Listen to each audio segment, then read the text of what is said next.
You're watching CHCO-TV's gavel-to-gavel coverage of the October 16th, 2023 regular council meeting for the town of St. Andrews. I'm Vicki Hogarth. And I'm Florence Mitchell. In today's meeting, Mayor Brad Henderson will present a Community Service Award to Matthew Dixon, who bicycled across Canada this summer to raise awareness of schizophrenia and promote open communication about mental illness. John Matheson, chair of the nonprofit organization Shiretown Community Services, will make a presentation requesting the town's support in the building of an affordable housing complex on the former site of the Royal Canadian Legion on Queen and Princess Royal. Matheson is asking for $225,000, which is approximately 10% of the projected cost. Alex Henderson, Director of Planning at the Southwest New Brunswick Service Commission, will make a presentation to Council proposing Subdivision Bylaw 23-05, which would replace the town's current bylaw, which has been in place since 1984, as well as the Provincial Subdivision Regulation for rural areas, which has been in place since 1980. Matthew Dixon will once again appear before Council to propose a mental health town hall to encourage open communication between the town and the public regarding mental health matters. In Bylaws and Motions under Planning and Economic Development, Councillor Lee Heenan will make a motion that Council sets a date of Monday, November 20th for a public hearing of objections to the new subdivision bylaw that was proposed by Alex Henderson. Councillor Heenan will also move that Council request the Planning Advisory Committee to review the proposed bylaw. Under Finance and Administration, Deputy Mayor Kate Akagi will move that Council sets a date of November 20th for a public hearing of objections to Bylaw 23-06, procedural bylaw for the organization and operation of the Council of St. Andrews. Finally, under Public Works, Councillor Mark Blanchard will move that Council approves the installation of heat pumps for the Bayside Community Hall at a cost of $17,000 from the Canada Community Building Fund. Now let's join Council in the W.C. O'Neill Arena Complex Council Chambers in St. Andrews. All right, thank you everyone for their patience. I'd like to call to order the regular council meeting here at the town of St. Andrews. We are at the council chambers. This will also be streamed through Zoom and Facebook. If anyone has any questions related to this evening's agenda, please reach out to pnopper@townofstandrews.ca, and on Facebook, I know Mr. Nopper will be sure to put it in the comments. I see that all members of council are in attendance with exception of Councillor Blanchard. So thank you, council, for being here. And I do want to recognize that we are on the unceded traditional territory of the Beskoto-Mogadi people. Approval of the agenda. I'll be looking for a mover to start. I've got Councillor Heenan and seconded by Councillor Harland. It does have closed session listed as an item, but I just wanted to let council know that there is one item for Local Governance Act Section 68(1)(f), which is information concerning legal opinions or advice provided to the local government by its solicitor, a privileged communication between solicitor and the client in a matter of local government business. So we will be exercising that this evening. Any other changes or anything to add? Okay, let's call the question. All in favor of approving the agenda, please signify by saying aye. Agenda is carried. Disclosure of conflict of interest, any this evening?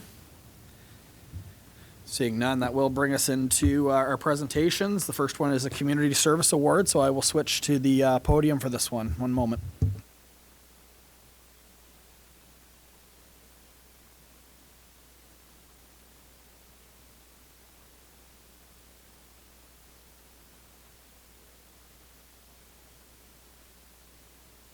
Appreciation Awards just a couple of weeks ago, but there was a special appreciation award that we did want to present at a council meeting because it is very significant, and you know, we'll talk about it a little bit more elaborately, and I know I'll call Councillor Gumashall up here in a moment to speak to it, but we have a resident of our community, Matthew Dixon, who biked across the entire country. So he started out west and went headed east around the same time that our own Councillor Gumashall started east and headed west.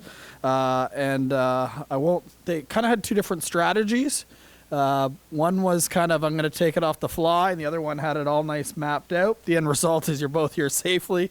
But I do want to recognize that in particular what Matthew was doing was he was drawing awareness of schizophrenia and he did a lot of different radio, a lot of different conversations with communities. A lot of people probably for the first time might have even heard where St. Andrews, New Brunswick was across your travels. And I know that yourself, it's been a long journey with mental health to be able to feel well and to be able to do that and be comfortable about talking and really facing some stigmas around it. And I think that what you did was extremely remarkable and extremely special. So I want it in front of all of council to recognize it. Councillor Grubishaw, do you want to come up? Because I know you met him, so I'll let you on his journey. So I'll give you just a moment here. Thank you, Your Worship. Thanks for all the advance notice on speaking.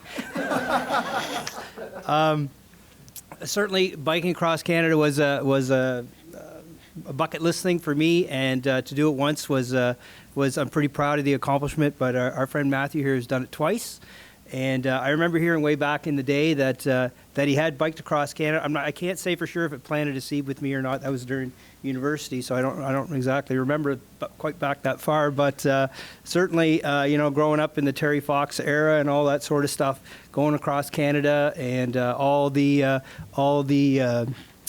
things that surround that, meeting people, going to all the different provinces, and spreading the word about St. Andrews was a great summer for me. And meeting Matthew halfway in Wawa in the middle of nowhere, where we had a picnic and hung out, was really nice.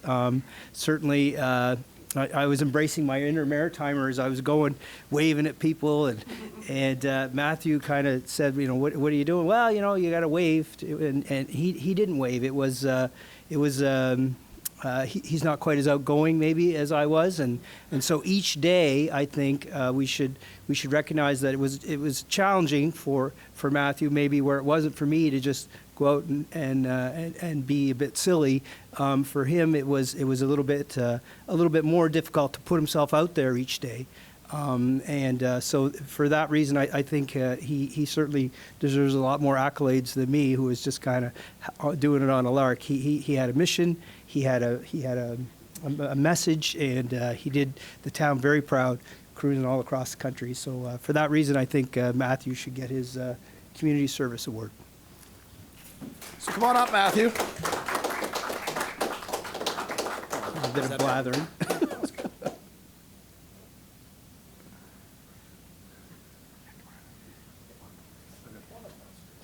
Oh, sorry.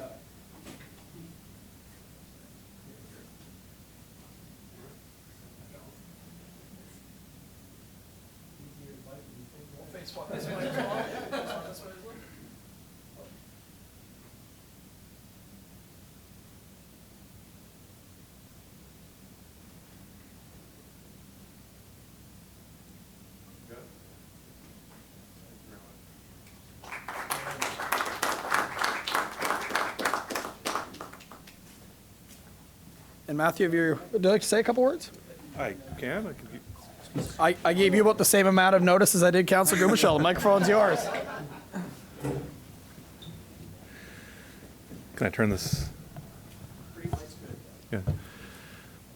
Thank you so much for this. Like Kurt said, I biked across Canada when I was 20, and I wanted to do more fun stuff like that with my life. But at 22, I got schizophrenia, and back in 1994, we weren't supposed to talk about mental illness at all. And anyway, things have changed, and my health has changed. I improved every single week for 27 years. I noticed an improvement every single week.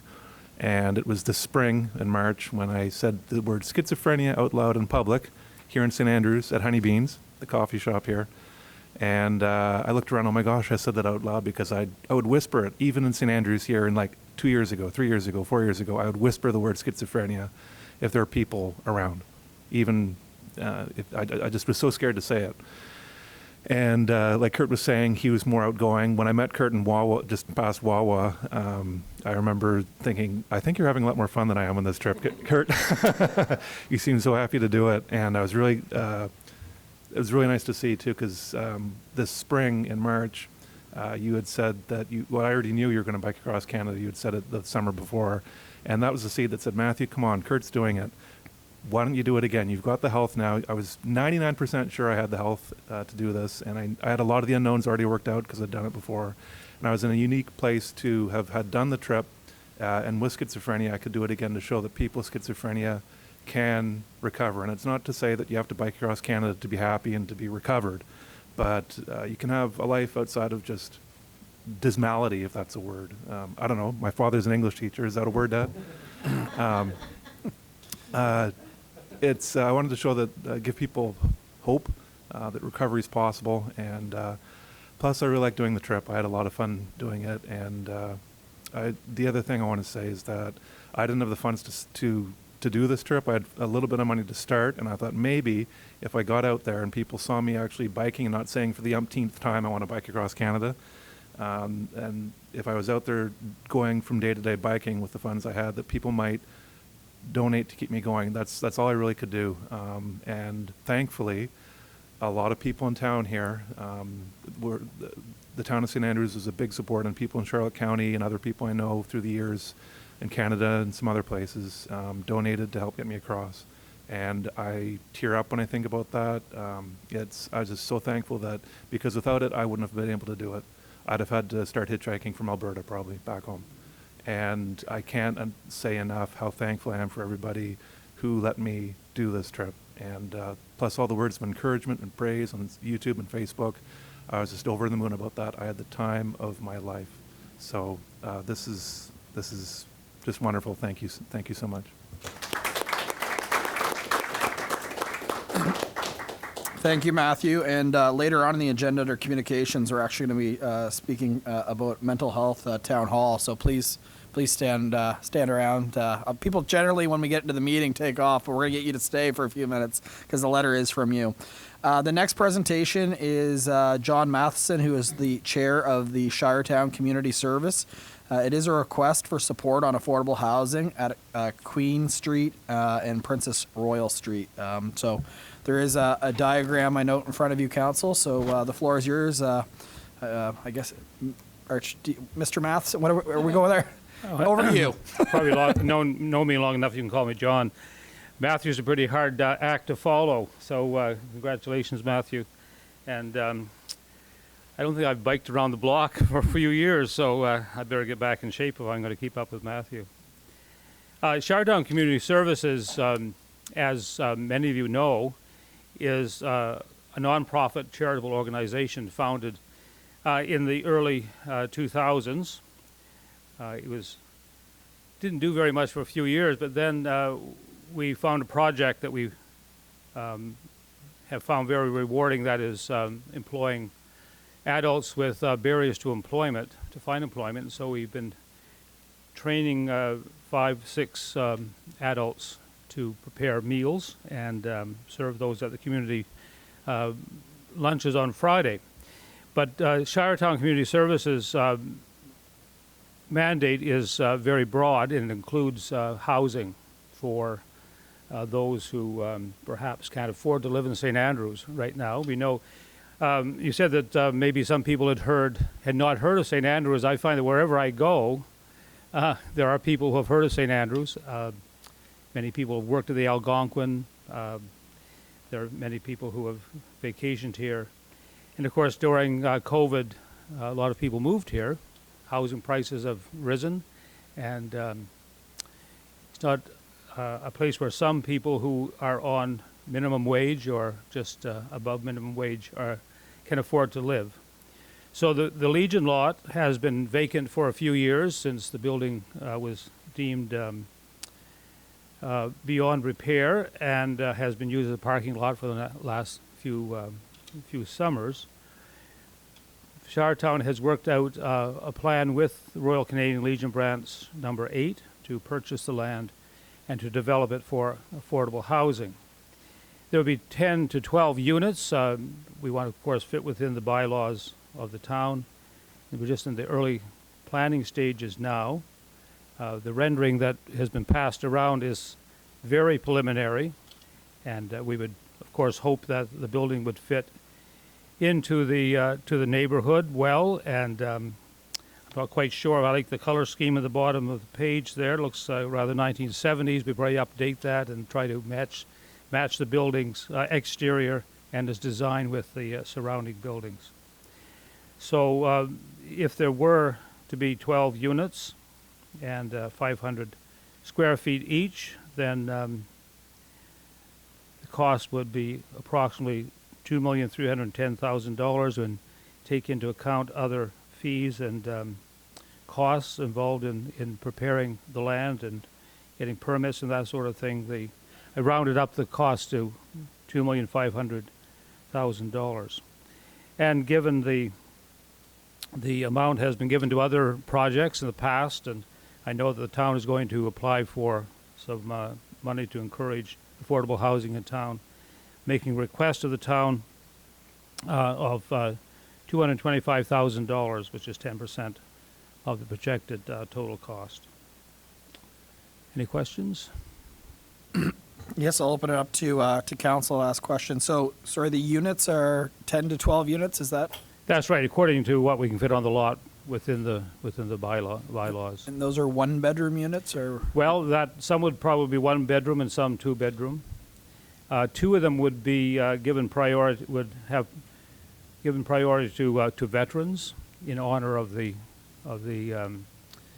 heritage of the property, and also the Royal Canadian Legion has been given the privilege of naming the building. So that was, we want to keep the Legion and Veterans Affairs involved in the project.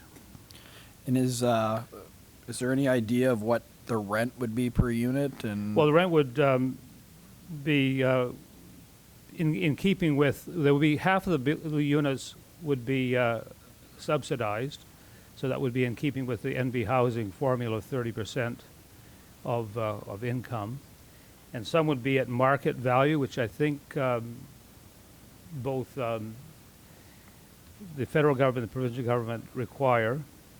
So I would like to think they would be in the below $1,000 per month.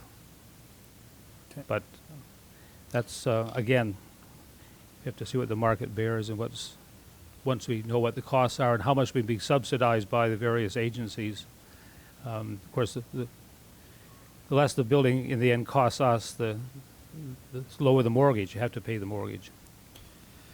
So, well, first and foremost, thank you for Shiretown Community Service for all they're doing in the community. A lot of us are very familiar of the lunch program that's been very, very successful and enjoyed by a number of different people in the community. And not even just that aspect, just some of the young individuals that are getting these skills. I do know some have gone on to even enter into culinary at NBCC as a result of the foundation that you're providing for them. So thank you for that. And of course, the fact that you're raising your hand to try to provide affordable housing in St. Andrews, it's certainly greatly appreciated. I think where the challenge with the town is currently is we have applied for the Housing Accelerator Fund, and I think once we get a response on that, that's going to be a really a good indicator of how impactful as a municipality we can be. We had originally been one of the very few municipalities across Canada that submitted an application to that particular fund. And fortunately, unfortunately, because I know that this is a challenge across Canada, not a lot of communities got it in, so they extended that date. So we haven't heard any success, but ultimately, if we get those funds, that would be even a quarter of what we asked for. That would be a game changer for projects like this. Council's going through budget process right now. My understanding is that amount of money would be outside of the current budget, but we're in that process of setting right now. I will say, kind of looking at other projects that have been funded, we've had kind of, before any agreement was made, we knew specifically exact how many units it would be and for what price.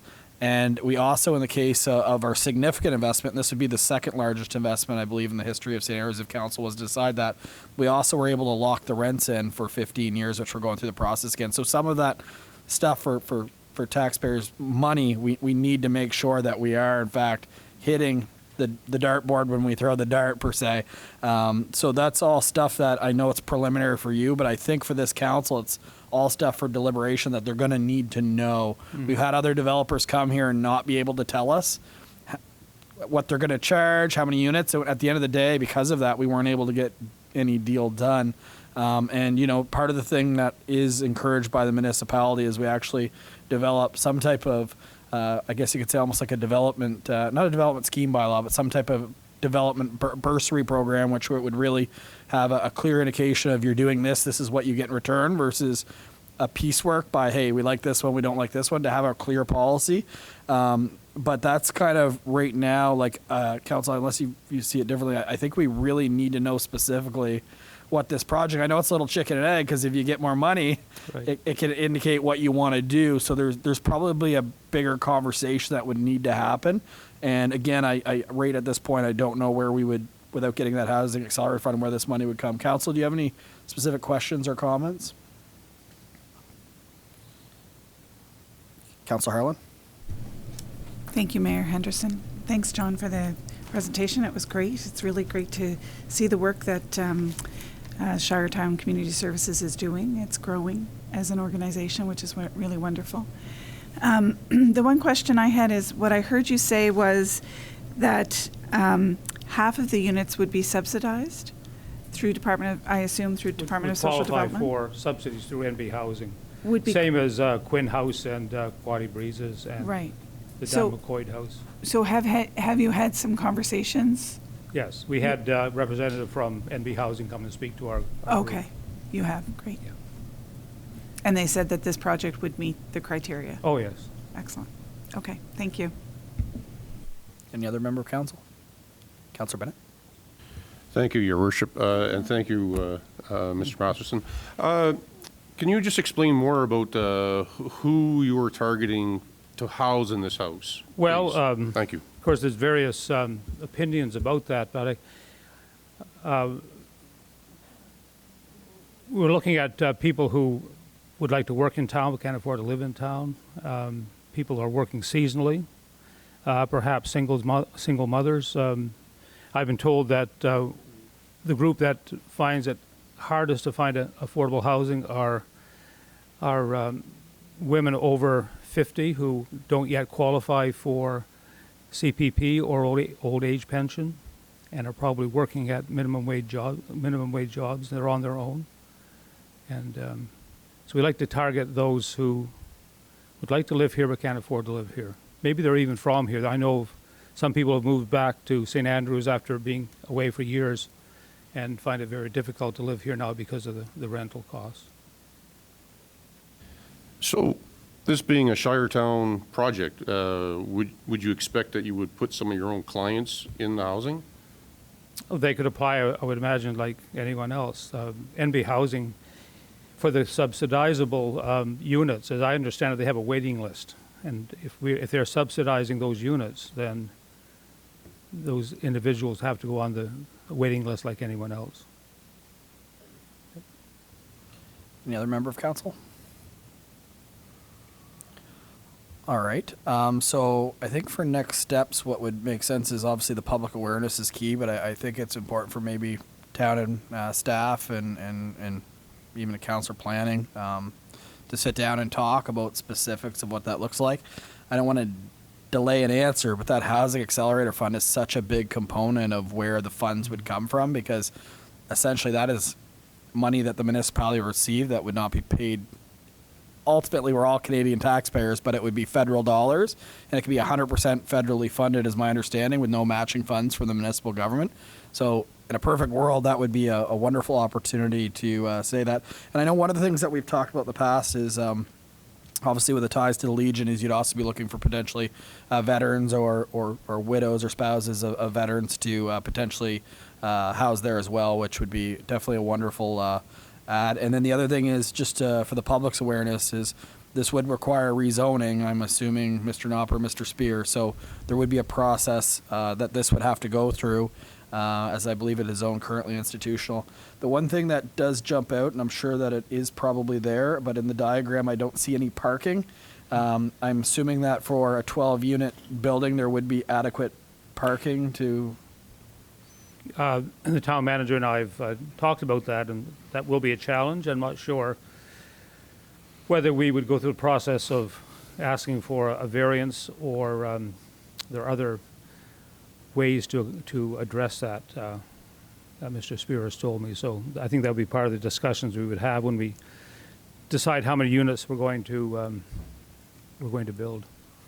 Well, that sounds good, but it sounds like, though, that between the Legion and yourself, it sounds like you have a formal agreement in place, so it's time for us to really get down and start talking what it could potentially look like and what the municipality could or could not contribute. So I appreciate the presentation, as it's the first step is making the public aware of this before we go down any road and have any conversation. So thank you for being here and presenting tonight. Well, thank you for making time for me. And once we perhaps talk to the town manager and Mr. Doppler, we can get down to work and answer some of the questions that have to be answered. That So would be thank great. you very Thank much. you again.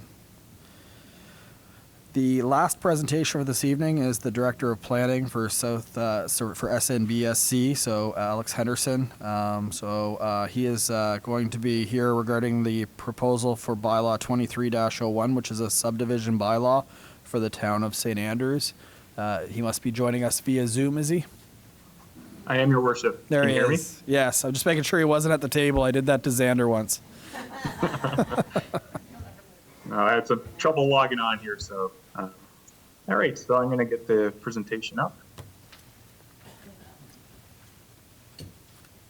Can everybody see that? All right, so this is a subdivision bylaw for the town of St. Andrews. So this is a bylaw that basically replaces both your current subdivision bylaw number 69, and it would supplant the role of the provincial subdivision regulation for the rural areas of St. Andrews, Shamcook and Bayside. Now, both these regulations regulate subdividing St. Andrews are fairly old, 1980 and 1984. They haven't been updated since.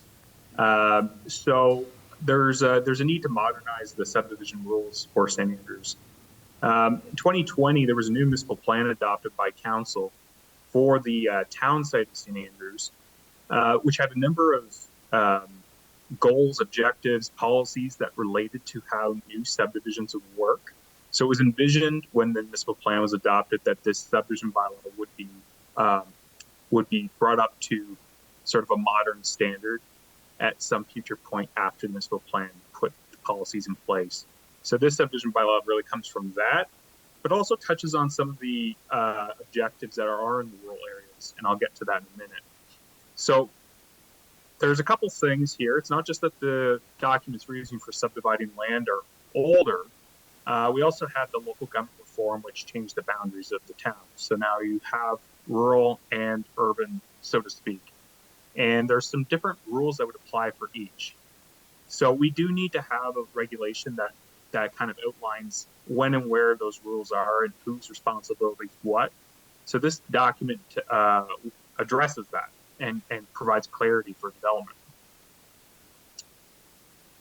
So as I said, this subdivision bylaw we have for the town currently is old, and it cites an old standard for streets. We actually can't use this one just because it doesn't meet modern specs for engineering. So it's often when subdivision is done, we have to go above and beyond and use the current standard, which is the 2017 DTI standard. But so when this bylaw is drafted, some of the regulations related to street sizes, blocks, they're very much focused on car-oriented development, not very much consideration for pedestrians or cyclists.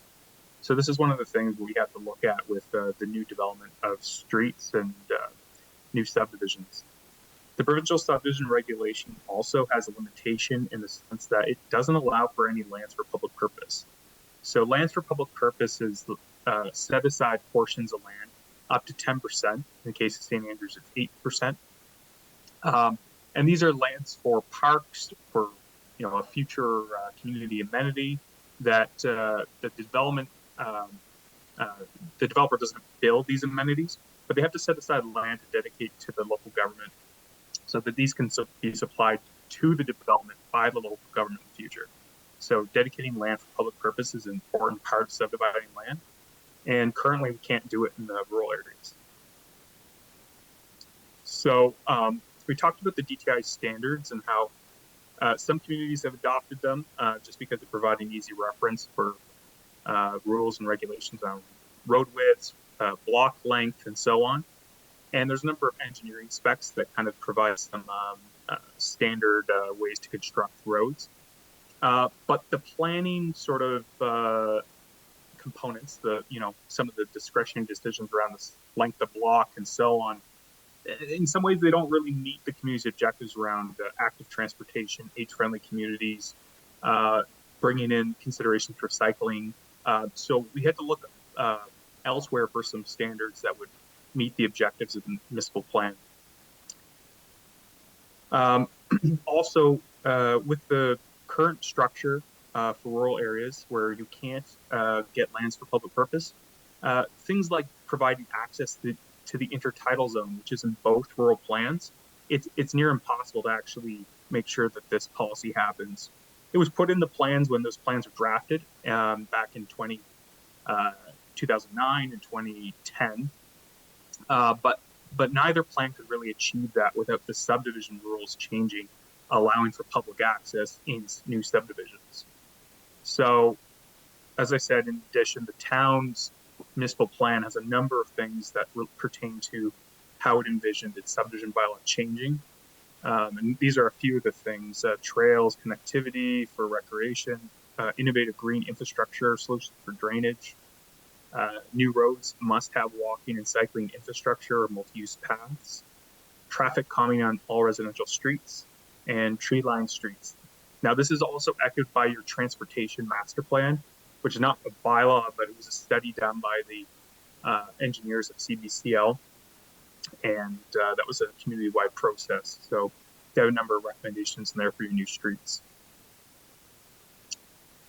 So with adopting a new subdivision bylaw, it's an opportunity to work towards a sustainable, healthy, and safe community that your municipal plan calls for, as well as the transportation master plan.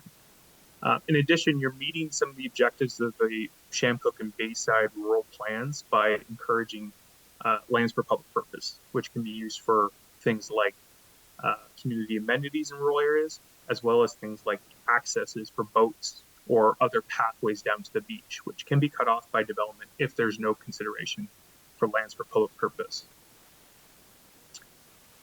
As well, talking about the role of active transportation in building healthy community and an age-friendly community.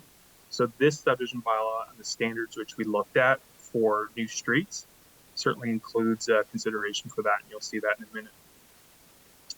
As well, there's a big role for climate resilient infrastructure, so green infrastructure, street trees, bioswales, things which are capable of absorbing large quantities of water that don't rely on just building expensive concrete storm mains.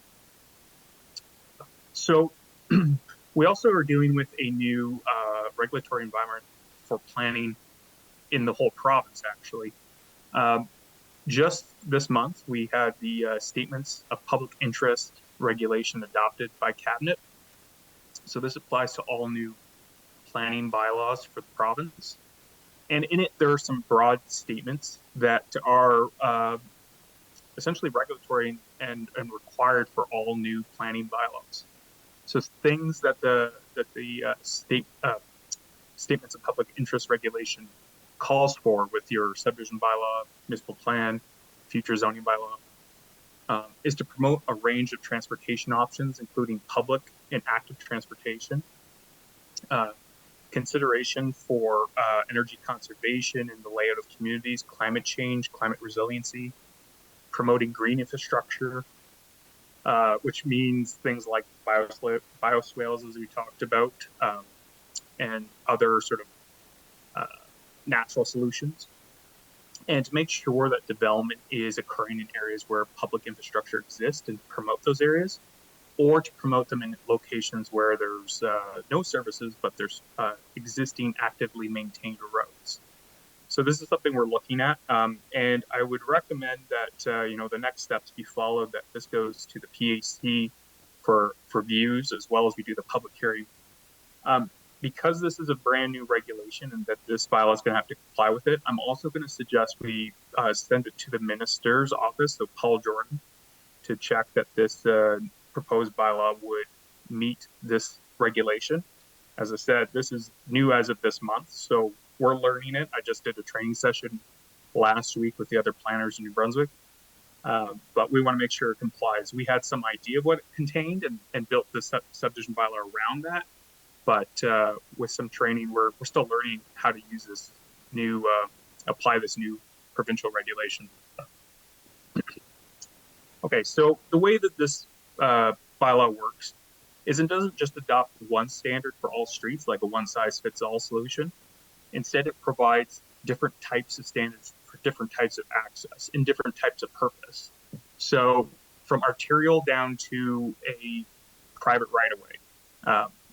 So you have various traffic volumes involved, various types of infrastructure involved, and it's not one size fits all. As well, you have certain streets that aren't under the jurisdiction of the town currently. So you wouldn't have control over streets and the new construction in Shamcook at this present. Those are still under the jurisdiction of the Minister of Transportation and Infrastructure. So essentially the DTI rules around street widths, street lengths, and so on, those would still apply to Shamcook and Bayside. The one difference the subdivision bylaw would bring to Shamcook and Bayside is, again, that requirement for lands for public purpose. So that would be new, and that would involve council. So if you were going to be accepting land for public purpose in Shamcook or Bayside, then that would be council's discretion. Okay, so for the urban streets and for the streets that are under your jurisdiction, this lays out some guidelines as to how those would be constructed. Now, there's little graphics here involved, and they're just for illustration purposes only. But this basically illustrates a kind of idea of what a collector might look like in this instance, so standard A2. Basically, the idea is each street's going to have to be custom engineered by the developer, and that the municipal engineer correspondingly will have to approve those plans and profiles and specifications to make sure it meets this bylaw, as well as good engineering practice. So essentially, each street is going to be essentially custom designed per the location. But there's going to be some basic requirements that would have to be met for fire department access requirements, basic ideas around street safety, not overbuilding streets in areas where you don't want traffic to be too fast, narrowing up streets to slow down traffic for your residential and other types of lower density environments, or environments that are going to be primarily for walking. So you might have alleyway developments that potentially could be used for a more pedestrian-oriented environment. So again, these are much narrower than what you would have for your standard DTI 20-meter width or 24-meter in the case of rural. But with these streets, what you can do if you narrow up the traveling surface, you can actually provide a safer environment because you're not encouraging excessive speeding on residential streets where people have to navigate around a kind of a closer environment where they're having to look out for people and pedestrians, and it's not just a sort of a large sort of highway environment on residential streets. So not all engineering standards for overly large streets are actually good or encouraged for environments where you don't need that level of infrastructure. So this tries to narrow up the street as best you can, as well as accommodating underground infrastructure in the case of Class A, or above ground infrastructure in case of Class B here. Or if you're doing a laneway where it's mostly pedestrian oriented, making sure you meet minimum requirements for emergency vehicle access. And in case of Class A standard C1 here, this is a private access. And this would be used in limited cases where a public road wouldn't make sense. So let's say you're developing a peninsula where it's just going to serve the development only. This may be an appropriate solution. but you still want to have things like active transportation considered, and not to be overly long as well. So making sure that standards make sense for the type of access it is. As well, here, just standard right-of-way, if it's going to be very short, less than 90 meters for emergency vehicle access, it may be an appropriate solution, but doesn't have many standards whatsoever. It's just a driveway with a couple lots that might be created off of it.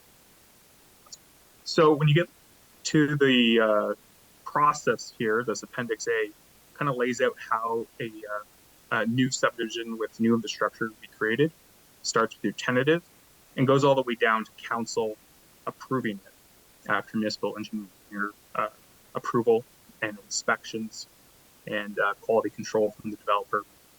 So there's a whole process here that's kind of, I can go through it, but it'd be quite lengthy. But anyway, what we're trying to do is make the process visual so people can, with a little bit of time, can kind of get understanding and familiarity with the process, and actually help stimulate a little bit of imagination as well by using some visuals.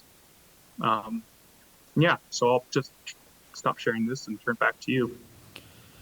Thank you very much, Mr. Henderson. Appreciate the presentation. So, Council, I know you've had some time to look at this. I myself have a lot of questions, and I do have to remind myself that it is for new development, not current development. Just when you see things, but yet there are some things that make me think of the current infrastructure when we are setting this for a new standard.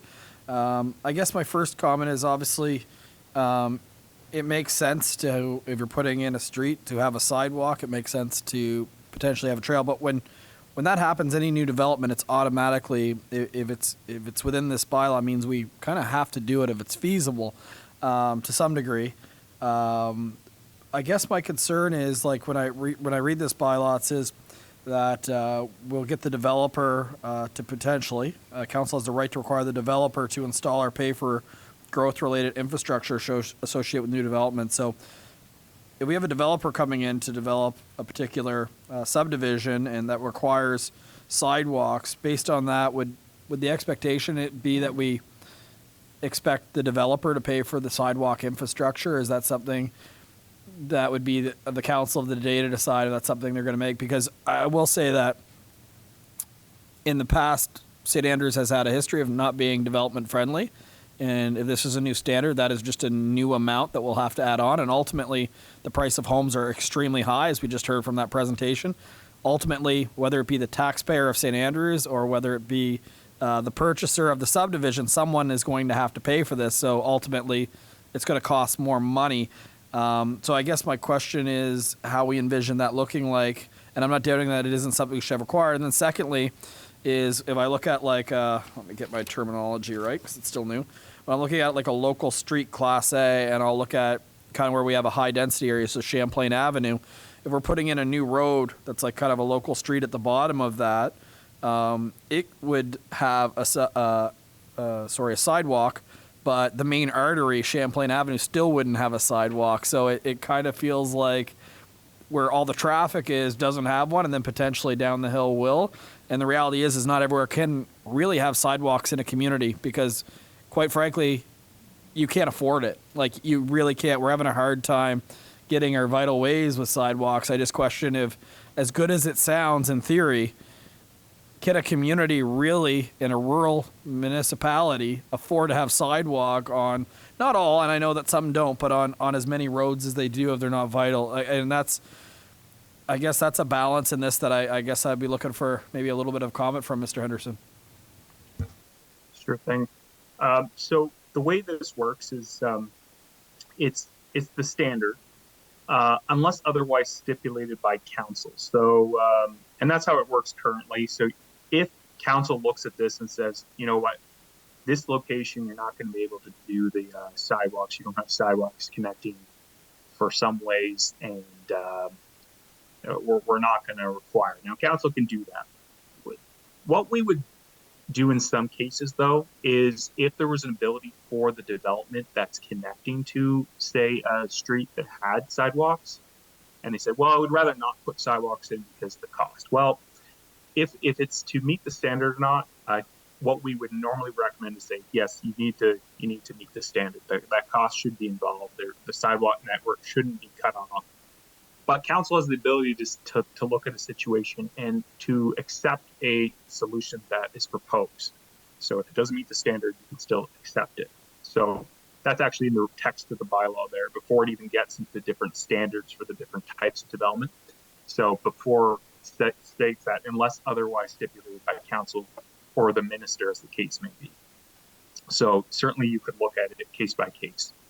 Now, there's another longer conversation we have about the idea of saying, well, if we don't want to stop developers from proposing subdivisions where they have to meet a bunch of different standards that are going to be costly, we want to make sure developers coming in, working in their community, and we want to be part of that. Well, if you want to contribute, of course, you can be part of your capital budget and so on. But that aside, even if it can't be part of the capital budgeting process, because not everything can get in the capital budget, there is another type of bylaw which the City of Moncton is using for what they term the vision lands. And so this is a bunch of private properties that are held privately. And the city in that case is trying to put in some of the major infrastructure like bridges and such to access this last sort of developable area of Moncton. So in their case, what they did is they instituted a development charge bylaw. So they're going to recoup the cost of the major infrastructure that has to connect to the development area. And then they're going to apply those costs on each lot. So if somebody purchases a lot and they go get a building permit, then they have to pay the development charge in addition to the building permit fee. Again, still passing the cost on to the person who's going to purchase a home and build a home. But in that case, it enables the development to happen in the first place because developers wouldn't touch it otherwise, just because the cost of the bridges would be too prohibitive. So you can use a couple tools like that if you're in a situation where you have a major capital cost to connect a new development area and there's no room in the capital budget and the developers can't pay for it either. If you want to spread it out over each lot, you can do it, the development charge bylaw.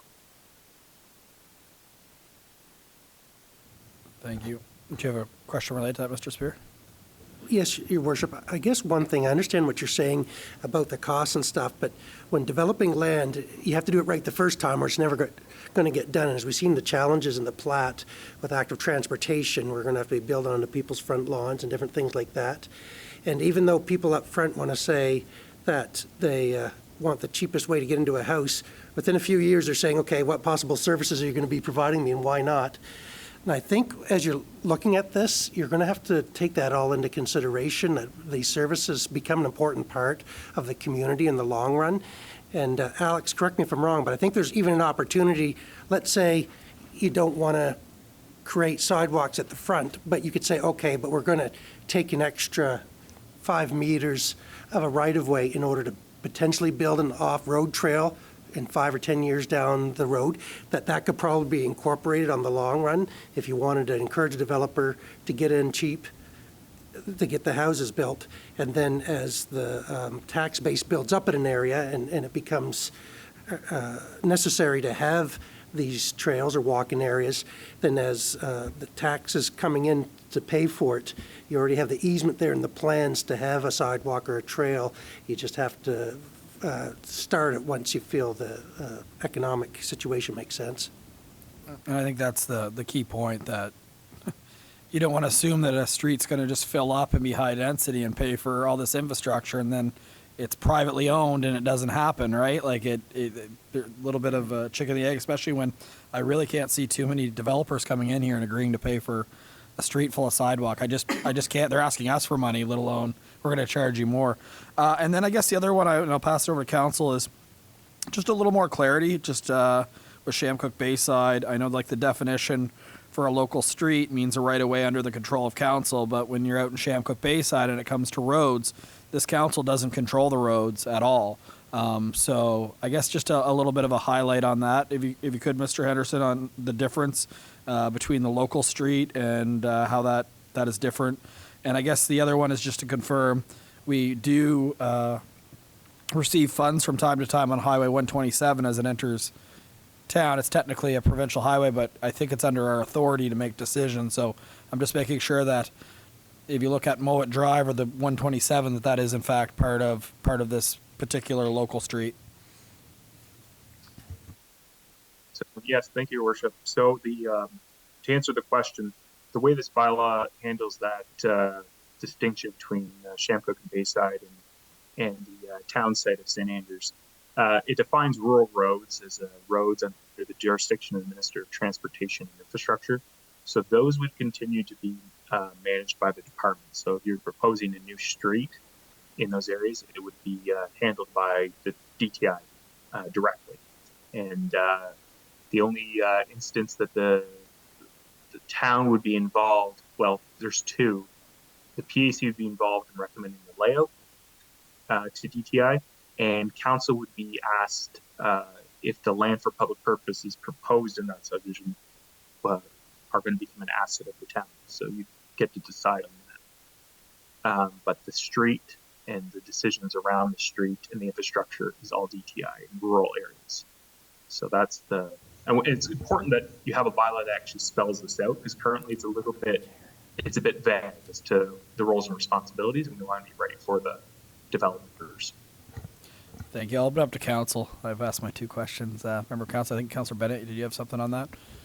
Thank you, Your Worship, and thank you, Mr. Henderson, for enlightening us in this situation. I get the challenges with a developer that's coming in and going to develop a large parcel of property and going to put in potentially 100 lots or whatever. I get that. What about, are there provisions for the moms and dads out there that might be sitting on large properties, and their son or daughter comes along and decides that they'd like to have an acre broken off their property? They share a lane going up to the house, and they just want to subdivide an acre and let Junior build their house, their dreams, whatever, next door to mom and dad. Are there provisions in the rules for this without forcing, the 66-foot right-of-ways and the sidewalks and stuff just on the lanes that go into large parcels? Is there some kind of allowance for this kind of situation? If I may, Your Worship. Absolutely. So yeah, it's a great question from Councillor Bennett. Yes, and this bylaw would consider those situations. So specifically how it's addressed is it exempts property with frontage on existing public roads from having to go through this process of doing lands for public purpose and upgrading the road infrastructure if you're on an existing road that meets the standards. So if you have you're on actively maintained DTI road in Shamcook or Bayside, and you have an acre in the frontage and the zoning is correct, then yes, you can subdivide it without going through this process. You're just getting a surveyor, applying for a tentative plan. Our development officers review it, make sure it complies with the town's regulations, and then approve it as such. So it doesn't even go to PAC in that case. You're just creating a lot that meets all the requirements. It's very straightforward, actually. An existing right-of-way, what we would do is make sure, again, the right-of-way would meet your current standard. And in there, we have that very simple one. So the 90 meters or less, that's the kind of magic number for emergency vehicle access. And anything more than that, you're going to have to look at making sure it meets certain criteria. But for 90 meters or less, which could be about 3 lots, as kind of envisioned, this is very straightforward. It's just extending that right-of-way, or just having the lot created off that existing right-of-way where it's located, if you have the frontage in area 1 acre, for example. So also, I should just note that the provisions around sidewalks and such wouldn't apply in Shamcook or Bayside, because that's under the DTI's standards and jurisdiction. Thank you very much. Thanks, Councillor Bennett. Any other questions? Mr. Spear. Alex, maybe just for clarity, does this apply to any development, or if someone is willing to have a private laneway or a private roadway that isn't going to be taken over by either municipality or DTI, do most of these rules really go out the window? So with the private, sorry, if I may, Your Worship. By all means, you don't need my permission to Okay. answer questions. All right. So yeah, with private roadways, it's the discretion of the PAC to approve them or not, and they can approve it or not for a variety of reasons. But if it doesn't meet the standard and it is a new private lane that has not existed before, then it would have to meet the standard, or PAC would likely reject it. So otherwise, they'd be asking for variance and an approval of the private right-of-way from the PAC. So we'd have to look. I mean, we could look at special cases where certain things would not be feasible. But private right-of-ways, I should also just note, given the new statement of provincial interest, what we have to kind of work towards is promoting development on public roads, because they're wanting to focus the development along publicly maintained roads wherever possible. Private roads are mostly used in cases where there's really not an opportunity to keep expanding the subdivision outward. Like, let's say you're on a peninsula, and again, it's a geographical feature you're never going to be able to surmount, like a mountain or something like that. Private lane may be appropriate in those cases, but mostly we're going to have to be working toward directing more developments to public roads, larger scale developments. So I'm not sure if that answers your question. It does. It's just so there's more clarity among council. So I appreciate the statement of public interest and what their goals are. So it's important, because I think throughout New Brunswick there's a ton of public laneways and that there's been struggles with, and as people are developing them, it may be a change in thought, I guess, or moving forward, that people understand there's new rules, that even if they want to get away from the standards, it's not that as easy as it was maybe 40 years ago. Yeah, right. Thank you. Just making sure, council. All right, so later on in this agenda, we will be looking to set a date for hearing of objections. That way we can hear from the public on things that they heard in this presentation, as well as give council some insight before we actually start going through the process of first reading on this. So thank you very much. A lot of work goes into something like that, and it is greatly appreciated by council. So thank you. Alex, please pass that on to your team. Thank you.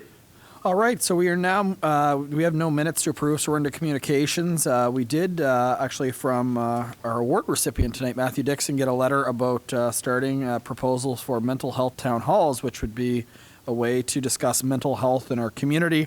It could be a number of different individuals, from local citizens to school teachers to Indigenous members of our community to churches to local employers. The list goes on, but to get people in a room and start discussing ways to improve mental health in our communities.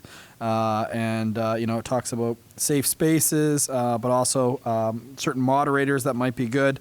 But one of the ideas to have guest speakers. Matthew is here. I don't know if you wanted to come up and just speak for a couple moments on this.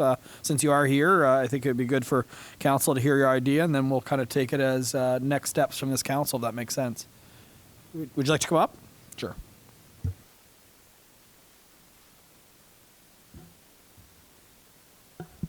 Thanks for accepting this proposal. A couple weeks ago or so, I had the idea of a mental health town hall, and we've been talking about mental health. It's new for us because of the pandemic. We can talk about mental health in public now. We've been talking in silos about public health. I've been to CMHA webinars and whatnot. Everyone's been having more closed doors conversations about mental health, and I'm over the moon about being able to talk about it in public now. And town halls are nothing new. We've been doing them for centuries. Like you said, just get everybody, all different agencies involved in the same room talking about this. I'm thinking more of a neighborhood focus. I made a YouTube video challenging other communities across Canada and other countries to do the same thing if they think it's a good idea. Disclaimer, I'm not a mental health expert or any kind of expert other than a civil engineer. I've got lived experience with mental health, and I think it's might work. If this did go through, if the town said this is something we'd like to do, I mean the town is like a whole, like citizens and everybody, bipartisan, grassroots sort of thing. that's sort of my take on it. It's like something for St. Andrews, St. George, St. Stephen could do sort of their own things, and other communities the same way. That's sort of my overall idea around it. Perfect. Well, thank you very much for that. Since I asked you to stick around, I thought after 3 presentations that it would be nice to get you to come back up if I asked you to stay. Council, over to you. I think it's a tremendous idea whenever anyone wants to get together to talk about mental health. I think the reality is it's just something that doesn't happen in communities enough. So when you have someone, coming forward with an idea like that, it makes sense to fully explore it. I was wondering if there was a counselor that would like to kind of meet with Matthew and kind of get into details and talk a little specifically. I'm not putting anyone on the spot or looking at anyone, but is there a counselor that would like to raise their hand to get involved with this and maybe give us a little bit of a feedback what that could look like? I see a finger. That's Councillor Harlan would love to actually sit down. I think Mr. Knopp or Mr. Spear would love to sit down as well. Councillor Neal's raising their hand. So maybe when you get together, Councillor Hurl is, if you're seeing a lot of councillors want to sit down and have this conversation with you to see what this looks like, to see what your involvement would be, to see how the town could support it and make it happen. So I'll leave it between Councillor Harlan and yourself. Councillor Harlan will reach out to us and let us know when that is, and she could take a leadership position on this file within her portfolio and her experience. So That'd be great. Yeah. So, but thank you for bringing it to our attention, and we definitely want to talk more for sure. Anything else from any member of council though on that? Okay, we appreciate that, and we will be in touch to schedule something. Okay, thank you very much. Thanks. Council, there is no staff report or financial report. That was last meeting, so we are in the introduction, consideration, and passing of bylaws. You'll notice that planning and economic development is at the front. We can do that, and it makes sense when we have someone like Mr. Henderson that's here versus go through an entire agenda and have it to be the last thing.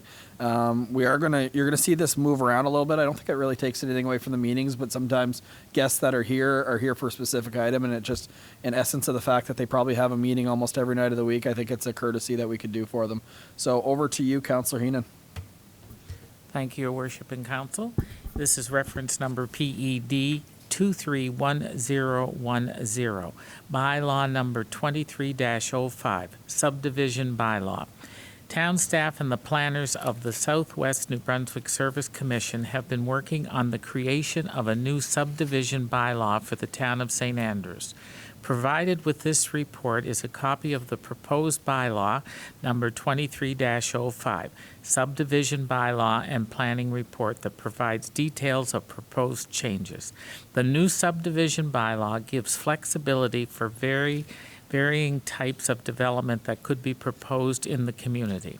Although this bylaw is governed under the Local Governance Act, it does relate to planning matters and is recommended to have a public hearing of objections and obtain the views of the Planning Advisory Committee prior to the first reading. There are 2 motions associated with this. The first motion, that the Council of the Town of St. Andrews sets the date of Monday, November the 20th, 2023, at 6:30 p.m. for the public hearing of objections to the proposed bylaw number 23-05, subdivision bylaw for the Town of St. Andrews. And Your Worship, I so move. Thank you, Councillor Heenan. Seconder for that one? I've got Councillor Bennett. Discussion? Councillor Hurdle. Thank you, Your Worship. The 2 things. One, I'd like to request to amend the date of this one, but in order to ask that, you kind of have to understand why. So a larger request would actually be to move the regular council session on November 20th to the Wednesday, November 22nd, and amend this motion to read 22nd as well. And the reason for that is on November 20th, we've all been invited to attend the Neighborhood Works night at 7 o'clock in St. Stephen. I think it would be really important for us to attend, and I wouldn't want that conflict to interrupt those 2 things. So procedurally, I guess there's an amendment in there and then another motion in there to move the regular council session over.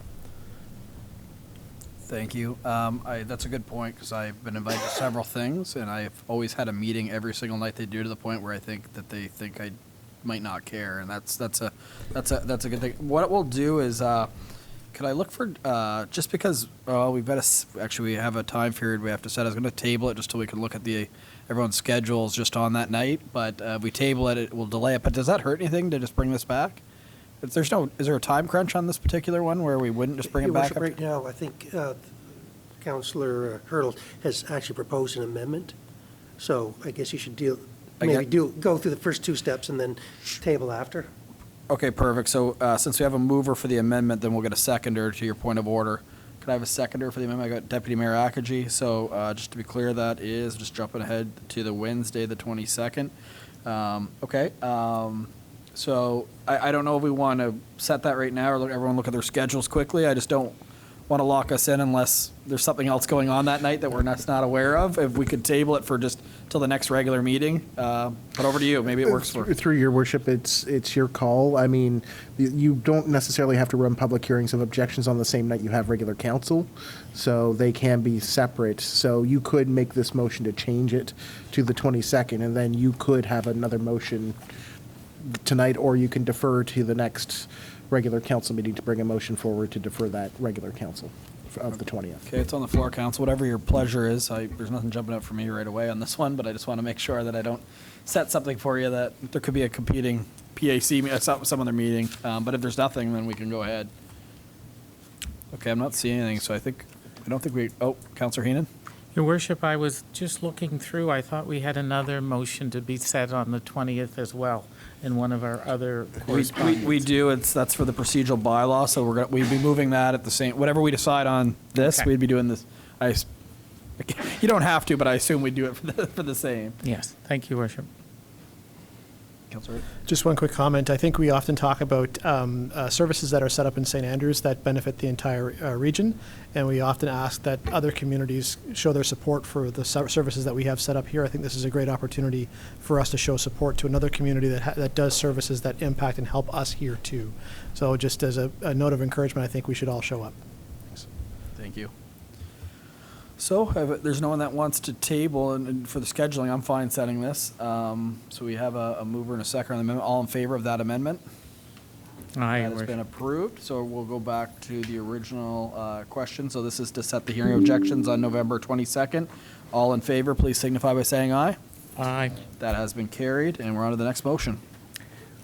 Thank you, your worship. Next motion, that the Council of the Town of St. Andrews requests the views of the Planning Advisory Committee for bylaw number 23-05, subdivision bylaw for the Town of St. Andrews. I so move that, your worship. Thank you. A seconder for that one.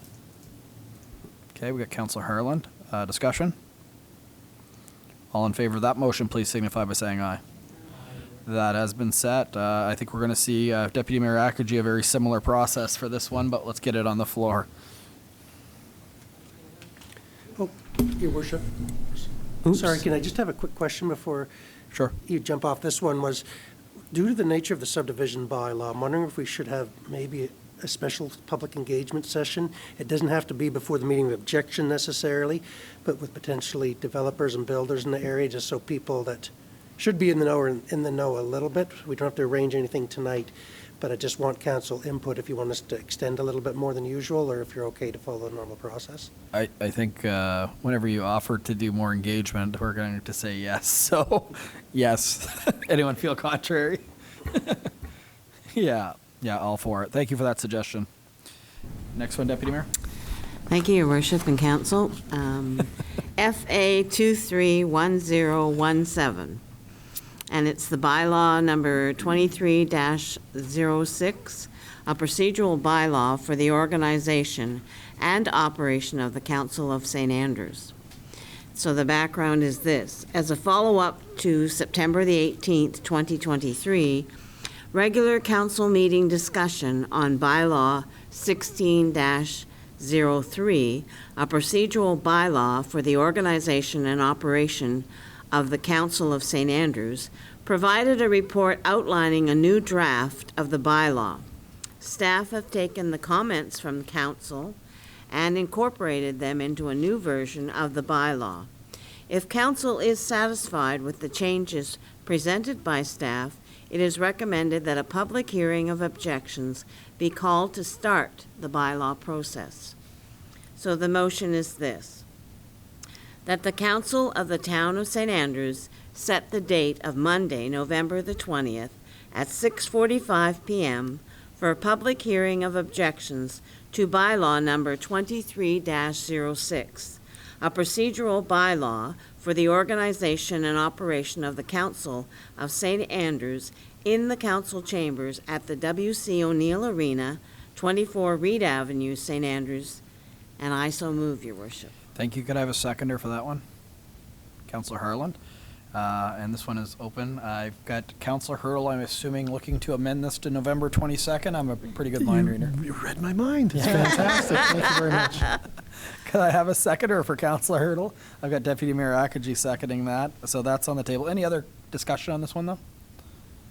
Okay, all in favor of setting the hearing of objections to November 22nd, please signify by saying aye. Aye. Good. Did I amend that successfully? Yes, I did. Good, good. Okay, Public Works. We are going to Councillor Blanchard, who is not here, so I will be looking. Oh, sorry. You need We to do didn't one do more. the Go back first to your one. amendment. Oh, sorry. I got to go back to the amendment. You're right. All in favor of that amendment? Well, we've approved the amendment. All in favor of the original motion, please signify by saying aye. Aye. Anyone opposed? Okay, that's everybody. That's been carried. So I'll be looking for one of our newer counselors. I wouldn't call you new anymore, but one of our newer counselors to agree to read the Public Works one.